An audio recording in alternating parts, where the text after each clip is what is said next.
Expedition One started as more of like a design research firm, and then 2005, we decided to go into manufacturing. We realized we needed automation just as we got to kind of see the challenges and the difficulties of what it was like, not only just to train people, to get people moving. We ended up choosing PushCorp because Mike ended up coming to SEMA show. And he was like, oh yeah, this is what I do. I make these grinding head units for robot grinding. And I didn't even know that was a thing at that time. And I'm like, oh wow, that's super cool. So we came down to Dallas and checked out your stuff, and it was very impressive.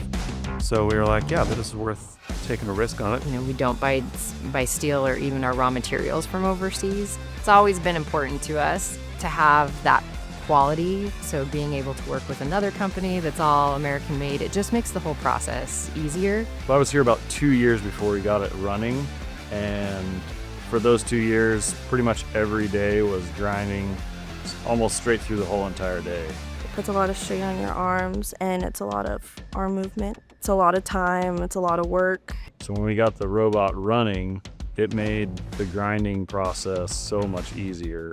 The robot grinder itself, I mean, for most bumpers, it takes between like 8 and 10 minutes to do one, whereas normally that would probably take a fabricator about an hour to an hour and a half. You're press and go and you're walking away. That means an operator can go do other things while the robot's actually doing the grinding. Moving towards automation has allowed us to get the time down on getting that product finished and out the door, has that consistency every time. So also automation has allowed us to be a little bit more competitive where there's some resource limitations in our area. Real automation systems don't necessarily replace people. Real automation systems just make the tasks of doing work a little bit easier. That's what they really do. I think it's unrealistic to think that you're going to just completely remove people from the manufacturing process. It just means that they're probably doing more tasks that they actually enjoy. So I think that's how it's going to change, not only for us, but for the future in general.